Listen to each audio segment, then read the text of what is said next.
생각하는 스마트 시티의 장점은 그 첨단 정보통신 기술인 ICT를 이용하여 도시 문제를 보다 쉽게 해결하고 효율적으로 관리할 수 있으며, 현재 CO2 배출량이 어떻게 변화하는지 확인하여 그 CO2 배출량을 줄일 수 있는 방법을 파악하여 CO2 배출량을 줄일 수 있고, 또한 현지 교통 정보를 활용하여 조금 더 교통체증을 줄이는 등의 역할을 하여 시민의 쾌적한 삶을 제공할 수 있다고 생각합니다. 그리고 스마트 시티의 단점은 대부분의 운영 체제가 첨단 정보통신 기술을 사용하다 보니 전기적 문제 또는 재해가 발생했을 때 만약 ICT에 문제가 생긴다면 일반 도시보다 대응이 늦어지게 되고, 이로 인해서 군중이 혼동에 빠지는 등의 더 큰 문제를 유발할 수 있습니다. 단점이 뭐였지?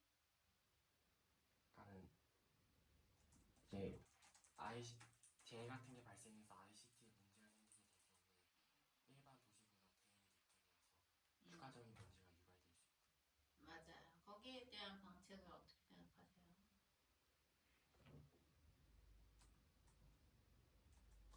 ICT 자체에 자동 복구 기능을 설치하는 등 ICT에 문제가 생기는 걸 최대한 방지하고, 또한 하지만 단순히 ICT에 문제가 생기는 일의 확률을 낮춘다고 하더라도 ICT는 얼마든지 문제가 생길 수 있기 때문에 도시의 운영을 모두 ICT에게 맡기지 않고 일부의 일들은 사람이 직접 나서서 운영하여서 이러한 혼란이 발생했을 때 조금 더 빠르게 대응할 수 있을 것 같습니다. 좋아요.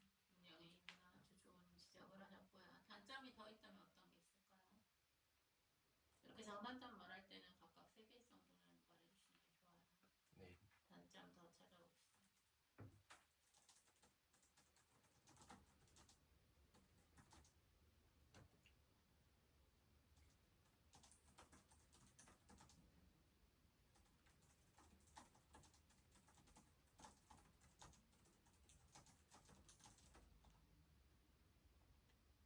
실제로 게시문을 보면 미국에서는 해킹 사건이 있다고 했다고 하는데, ICT의 극소의 일부분이라도 해킹이 되어서 그 부분에 바이러스가 퍼지는 데 문제가 발생한다면 운영 체제가 완전히 잘못되어서 잘못된 방안으로 운영이 될 수 있고, 이로 인해서 도시 전체의 운영 체제나 규율이 무너지면서 문제가 발생할 수 있을 것 같습니다. 네, 또 하나 찾아봅시다.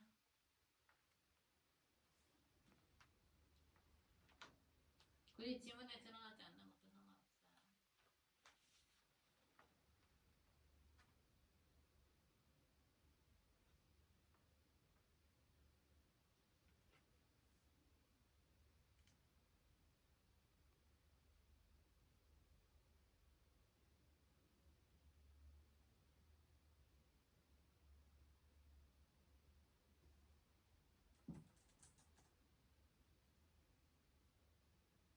잘 모르겠습니다.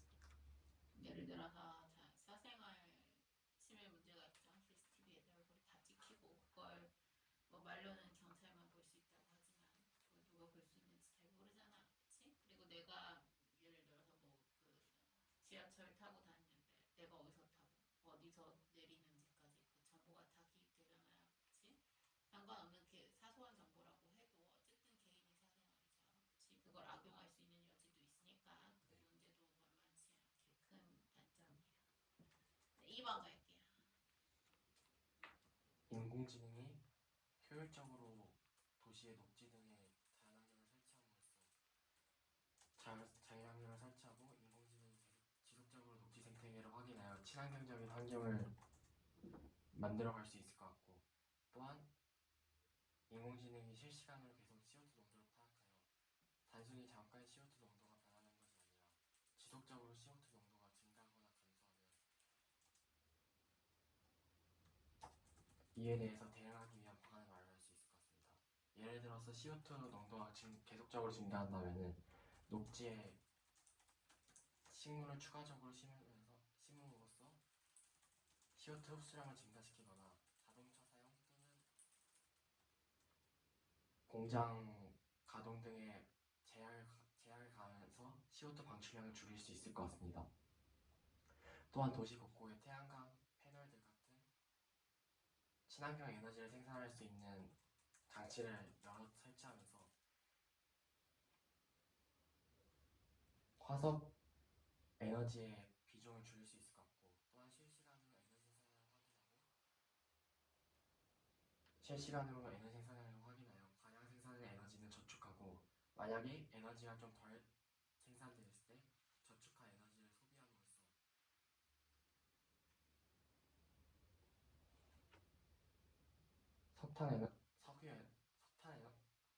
화석 에너지 같은 기후 변화를 일으킬 수 있는 에너지에 대한 의존도를 줄일 수 있을 것 같습니다.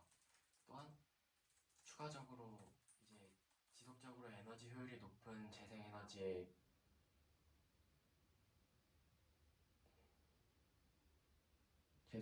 추가적으로 투자하면서 조금 더 효율적으로 재생에너지를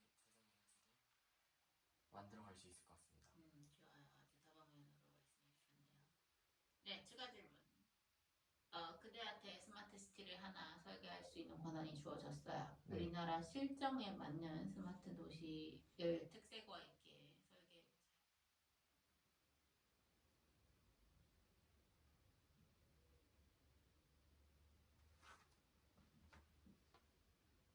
우리나라 같은 경우에는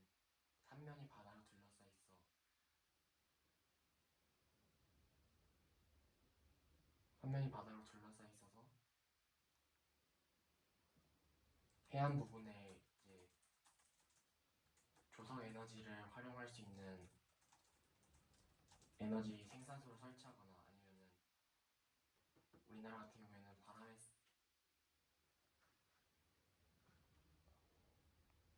바람도 강하게 불기 때문에 풍력 에너지를 생산하는 장치를 만들어서 에너지 효율을 높일 수 있을 것 같고, 또한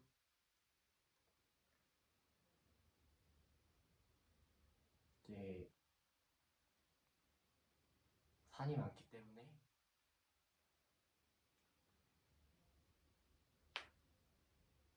산을 이용한 친환경적인 생태계를 설치할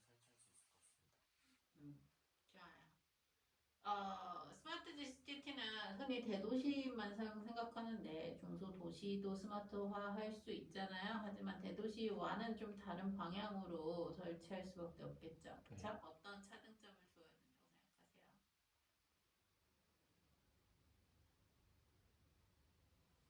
일단 이제 대도시 같은 경우에는 인구 밀집도가 높지만 중소도시의 경우에 인구 밀집도가 적기 때문에 대도시보다는 이제 재생에너지 생산 같은 부분에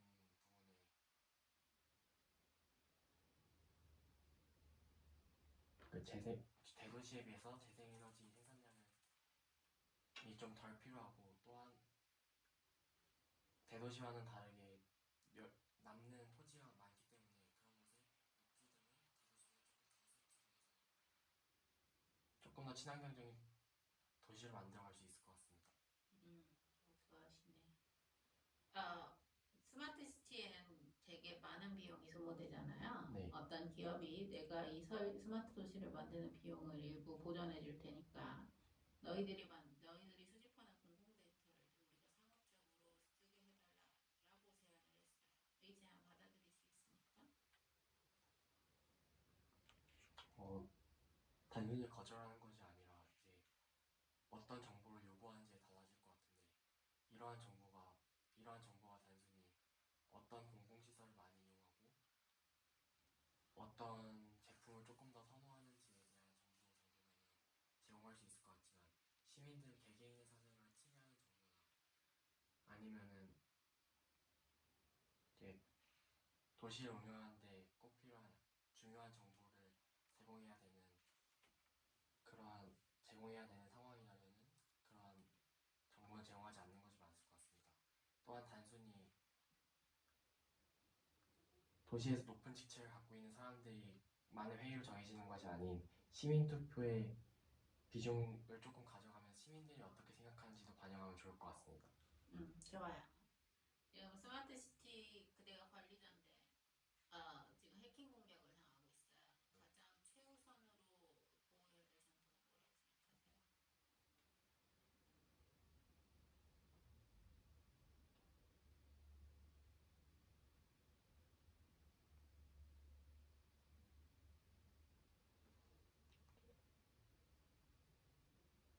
에너지 저장, 아까 말했듯이 과양 생산하는 에너지는 저축한다고 했는데 그런 에너지 생산소부터 보호하거나 아니면은 재생에너지 생산소를 보호해야 될 것 같다고 생각합니다. 왜냐하면은 일단 첫 번째로 재생에너지 생산하는 생산소가 해킹으로 인해서 그 기능을 잃거나 아니면은 에너지가 다른 곳으로 이동된다면은 도시에서 사용돼야 되는 에너지를 제대로 사용하지 못하는 것이기 때문에 혼란이 야기될 수 있을 것 같고, 또한 해킹을 당하면은 일시적으로라도 도시의 운영 체제 자체에서 문제가 발생할 수 있는데, 만약 이로 인해서 재생에너지 생산소가 제대로 된 일을 못하게 된다면은 저축된 에너지를 사용해야 되는데, 만약에 저축된 에너지 저장소가 공격을 받아서 이러한 에너지를 사용하지 못하거나 에너지가 손실이 된다면은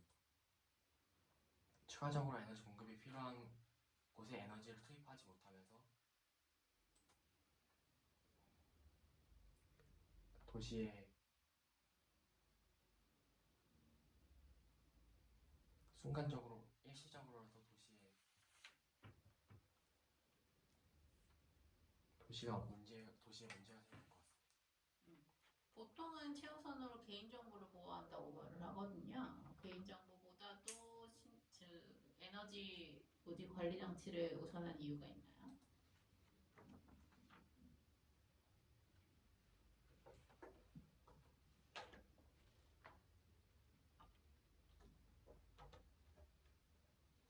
물론 이제 개인 정보 같은 것도 국민들의 사생활을 보호하기 위해서 충분히 중요하지만, 그러한 국민들의 사생활을 보호하기 위해서 정작 도시 운영에 중요한 그런 에너지를 잃게 된다면은 일시적으로 봤을 때는 국민들의 사생활이 보호되는 것이기 때문에 좋게 보일 수도 있지만, 장기적으로 봤을 때는 도시를 아예 재설계해야 되는 안 좋은 일도 발생할 수 있고, 그런 안 좋은 일이 발생하지 않는다고 하더라도 어떤 국가적으로 꼭 필요한 자원인 그런 재생에너지에 대한 정보가 사라지거나 아니면은 재생에너지 생산소가 제의를 못하면서 결과적으로 이제 CO2 생산량이 증가할 수도 있고, 재생에너지 생산량이 줄어들면은 당연하게도 이제 화석에너지 사용량이 증가하기 때문에 이로 인해서 CO2 생산량도 증가하게 되고, 이렇게 되면 국민들의 삶의 질이 떨어지는 것으로도 연결될 수 있기 때문에 최우선적으로 에너지를 지켜야 한다고 생각합니다. 좋아요. 첨방드리면 내용은 나무랄 데가 없거든요. 체계적이고, 그 다음에 다방면으로 생각하시고, 그 다음에 뭐라고 해야 될까, 조금 현실성 있게 접근하시는 태도가 좋고요. 그 다음에 예를 들어서 잘 서술하셨습니다. 잘 말해줬고요. 2번 답할 때도 상당히 과학적으로 다양한 과학기술적인 내용을 말해줘서 그게 좋았어. 네. 다만 말의 크기나 자신감을 가지는 태도는 좋은데요. 말이 좀 다소 빨라. 네. 그래서 면접관 만났을 때 제가 좀 나이가 들어 보인다 하시면 이식적으로 말을 늦춰주셔야 되고요. 좀 다소 문장이 길거든요. 뭐뭐고 뭐뭐고 하고 계속 이어져요. 그래서 좀 이렇게 문장을 짧게 이식적으로 끊어주셔야 됩니다. 네. 그리고 초반에는 나랑 눈을 잘 안 마주쳤거든. 이식적으로 면접관이랑 소통하는 태도를 조금 보여줘야 돼요. 내용면에